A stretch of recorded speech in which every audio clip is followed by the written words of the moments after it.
Well, it's fabulous to see you all out here. And Zach asked me to talk about science and silent cinema. And I'm just going to say a few things about that, but I'm not a scientist. I'm like a film person. I'm a cinephile.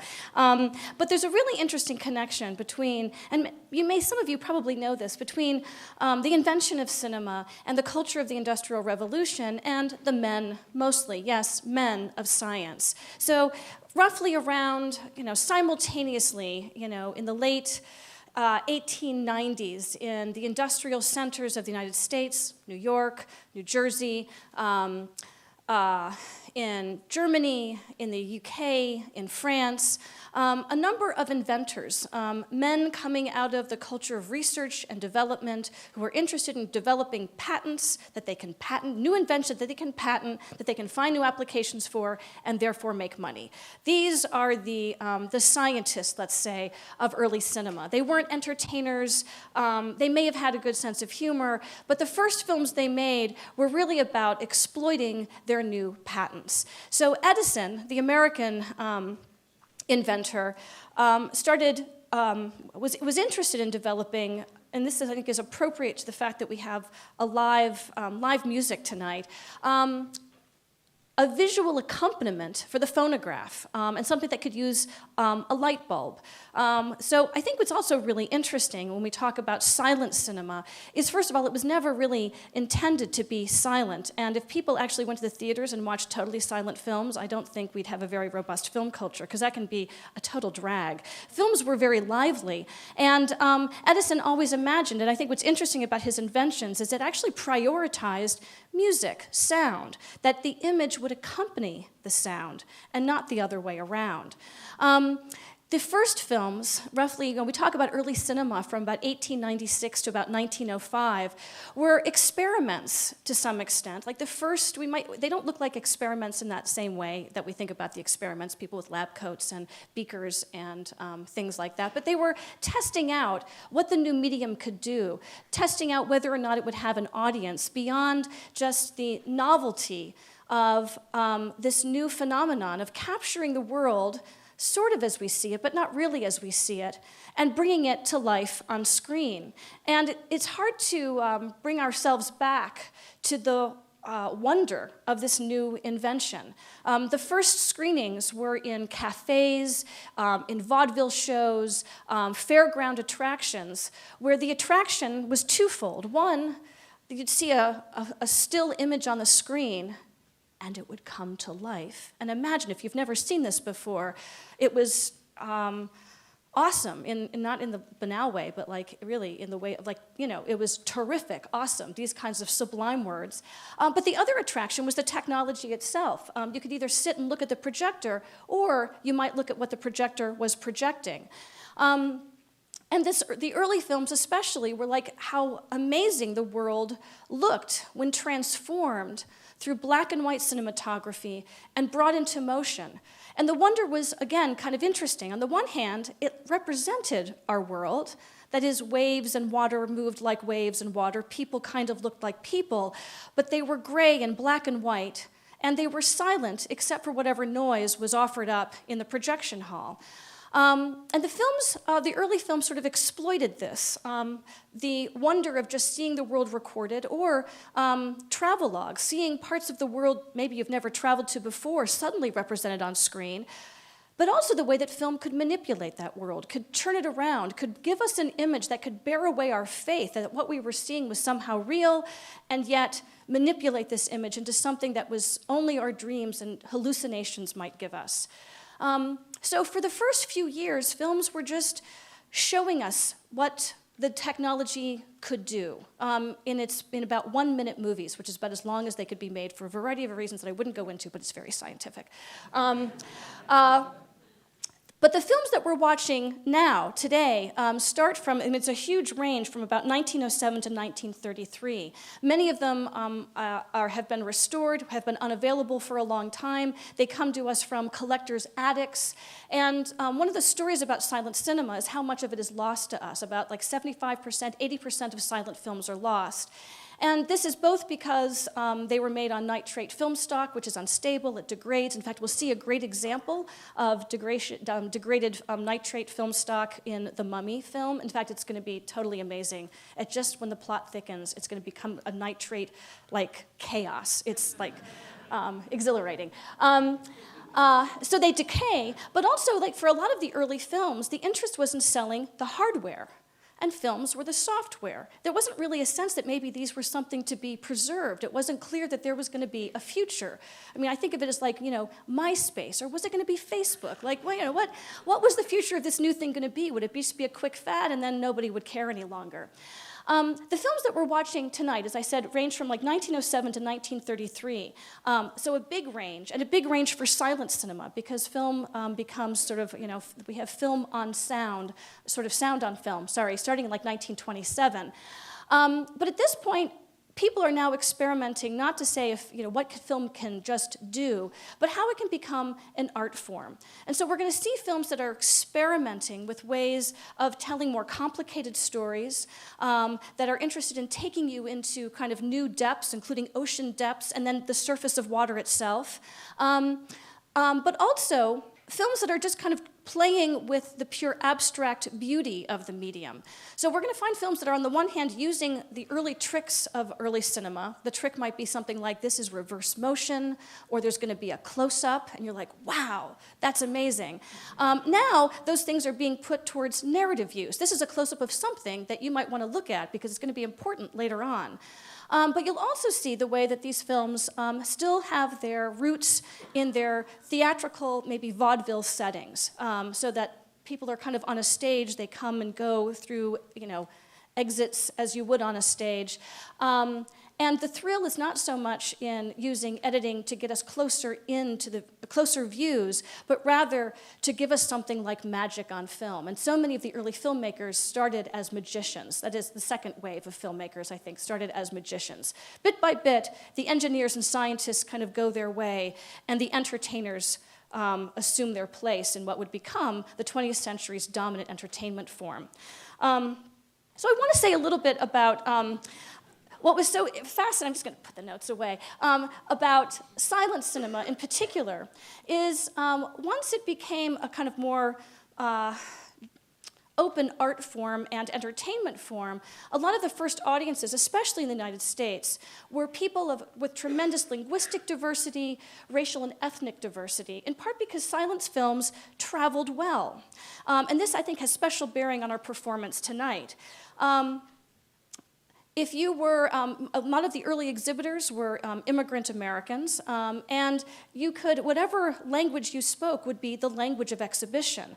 And so the films that we're watching might have been shown in a movie theater, or some of them were shown as, part of a ballet. They might be part of a vaudeville program. They might be part of a lecture series. But the point is, the meaning of the film very often happened at the level of exhibition, depending on what the exhibitor did, what kind of music it was set to. And this meant that films were always local in that regard, and they could be in whatever language you wanted them to be. There are a few subtitles that we'll see here, but not many, intertitles, which meant these films could kind of be contextualized, recontextualized, and be useful for any kind of audience. There's a lot of research that's been done, for example, on African American theaters outside of Chicago's Loop. And regardless of what the particular film might be, if the characters or directors were black or white or European or whatever, you would hear a jazz score. And there was, and every time you went to that theater, it would be a different kind of experience. So when we think about the history of cinema and maybe the history of technology, it's easy to think that these early films, so-called silent films, are less developed, that there's that the history of film is a history of progress. But there was something tremendous lost with the coming of sound. And that is the specificity, the liveness, the thrill of the performance of the film itself in the theater. The coming of sound not only, I think, eliminated that important component. Early sound was also really just sad and tinny. So there was, it was really like the first sound films, everyone talks about how excited people were, but actually you went from having a live accompaniment to like tinny, people screaming into a microphone, you know? So, and I think what's so great about bringing these films together and giving us live accompaniment is to bring back that kind of rich tradition. Now, the point of all of these technologies, on the one hand, is maybe to produce an image and a sound and an experience on screen that is closer to the world as maybe we experience it. On the other hand, it's also a kind of homogenizing of that experience, producing a standardized kind of experience. Silent cinema was far from standardized. And what we have here is not only a variety of films, but films that were made by some of the first women filmmakers, as well as some of the early African-American filmmakers. And a lot of them were not, a lot of the filmmakers we're seeing here were not even necessarily professional. They were using amateur-grade equipment, they were using amateur actors, and the films that they were making might have been for a theater, but say Verdict, Not Guilty, that was really intended to be screened at church. It was meant to be an evangelical movie that might be part of a sermon. So there's a lot that we can see and know from watching these films, but what we don't know is how originally and they were incorporated into a variety of lived experiences. So I'll stop talking because I think we want to get to the film. I have so much more to say, but I get to come back afterwards. So let's start and enjoy this, and we'll say more specifically afterwards. And I'll give you the microphone. All right. Huge hand for Jim Fay. And we're also going to have a brief talk by Eve and Jess from the Hyasynth House, who are going to sort of situate their involvement in this. Thanks. Hi. Thank you for being here. I'm Eve Merritt.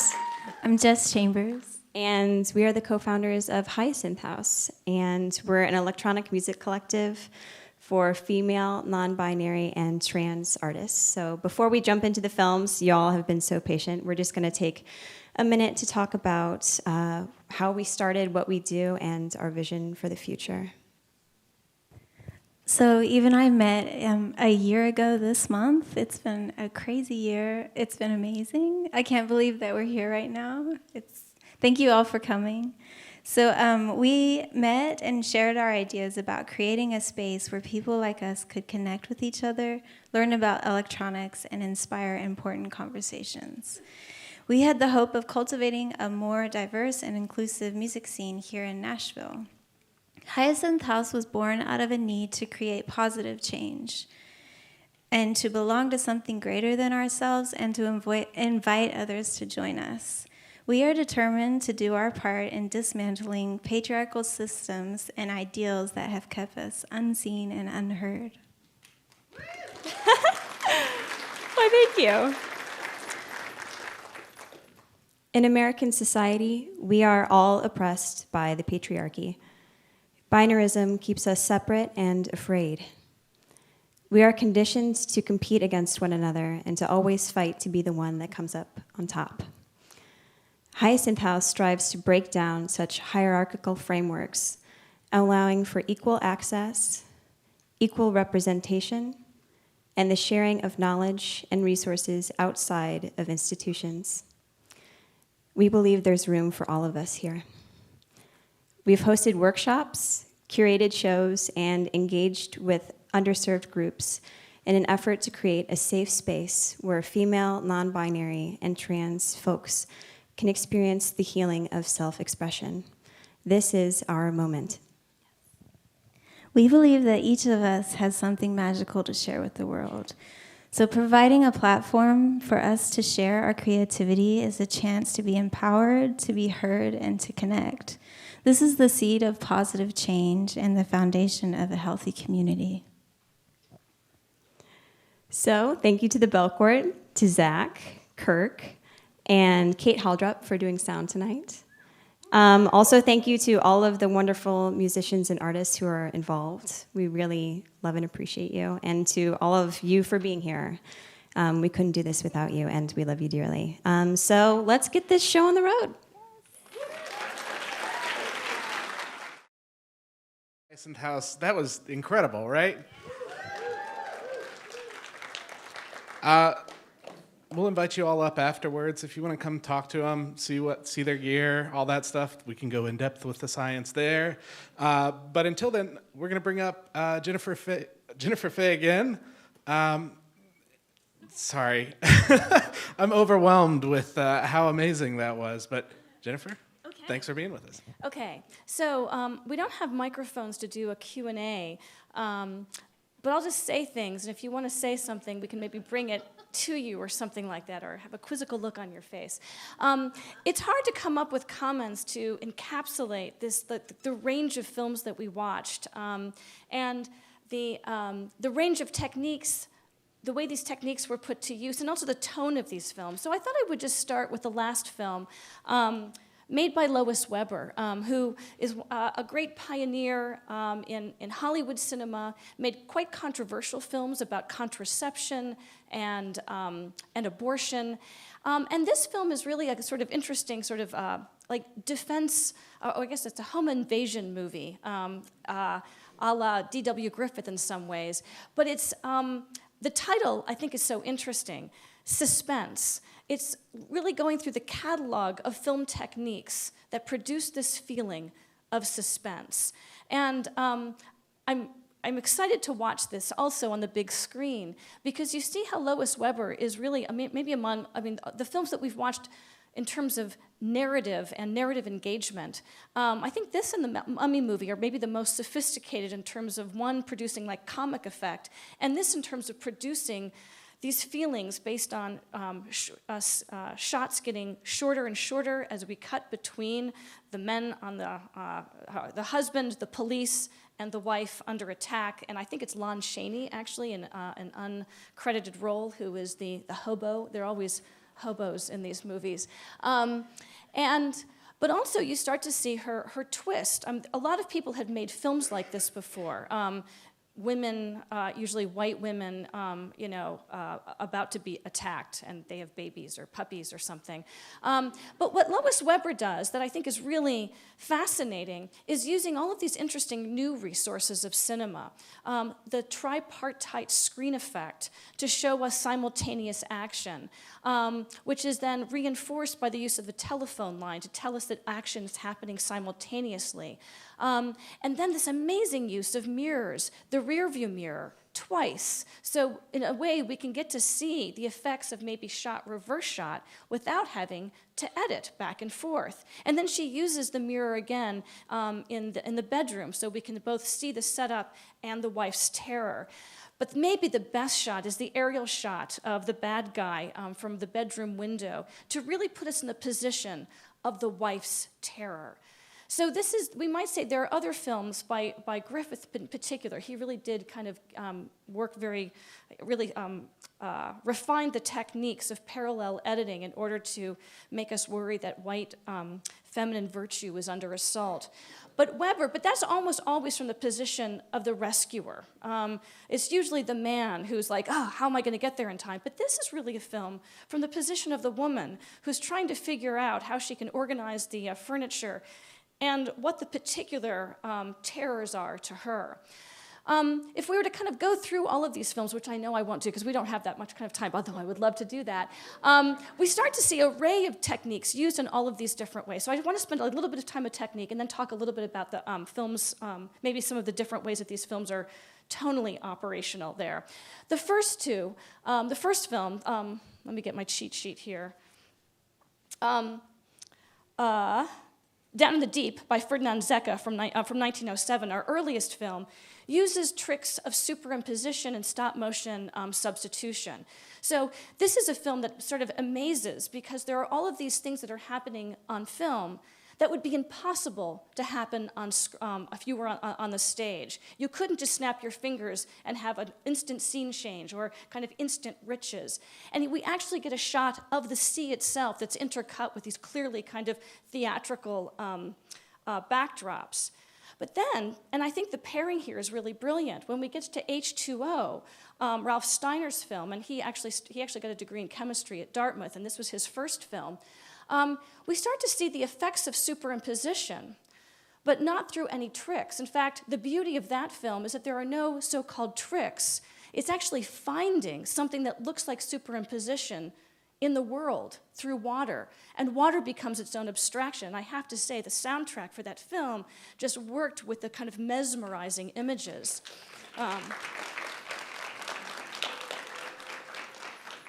So as we start to think about something like superimposition, it's what constitutes the trick and the play on our vision starts to really change as we watch more of these films.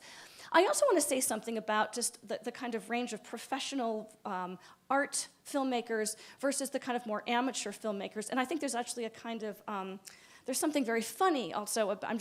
I'm gesturing here to Zach because he's in the corner. But in putting these things together, probably the most famous film is Entr'acte, René Clair, which has Man Ray and Marcel Duchamp playing chess. It's a film that uses, I think, again, maybe every trick of cinema that's possibly available at that moment. Not just superimposition, but like superimposition going this way and that way.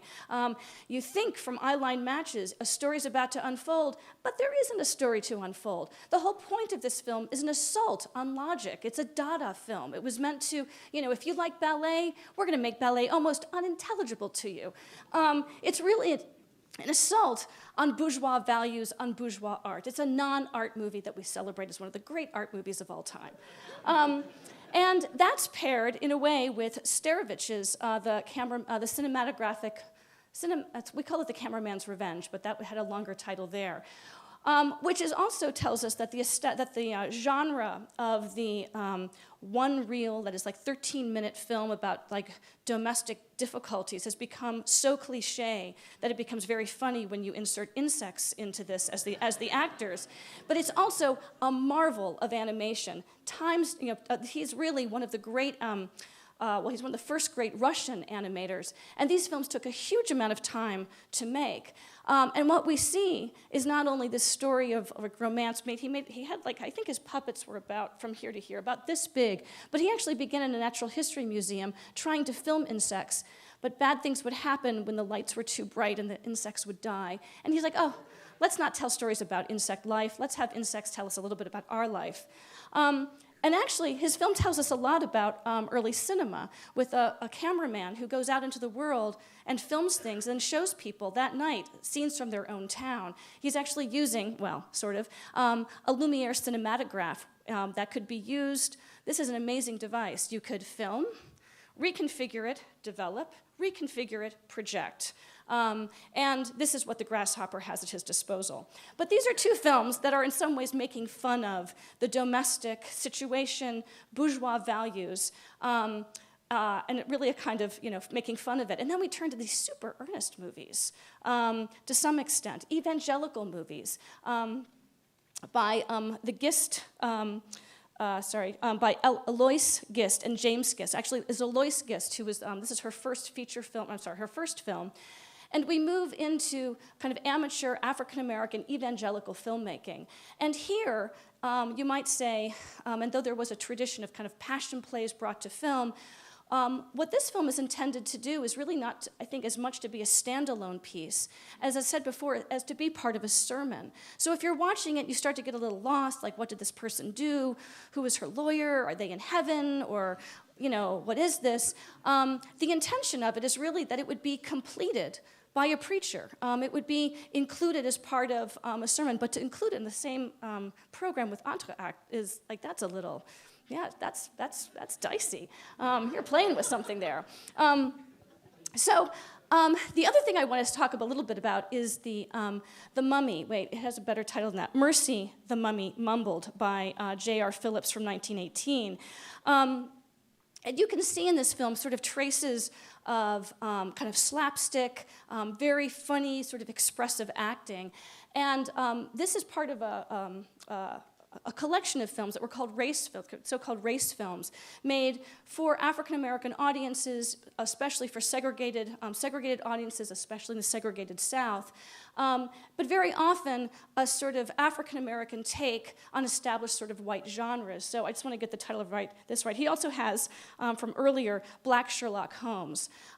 So this was sort of the Black Mummy, but what's amazing is that the mummy is sort of unraveling at the moment that the nitrate is also kind of decaying, which brings us back to the sort of science of film and the fragility of these objects.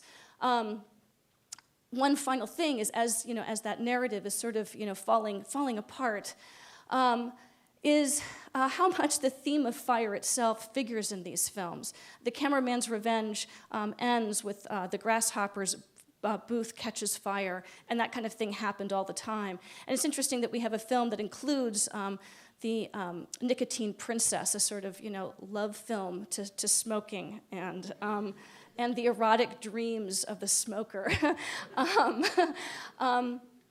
But that fire was a very serious hazard, and one of the reasons why so many films and so many people who watched films are, died either early deaths or don't exist any longer. And so it makes sense to me that fire would be a kind of constant theme as both what threatens the image and what the image also captures. There's so much more to say about these films, but should I just wrap it up? So anyway, watch more of them. Watch them with live music, because it really is like exhilarating, and watching them on YouTube Sci-lent is like not. Yeah, thanks for coming out. I'll stop talking now. All right. Thank you, Jennifer Fay, associate.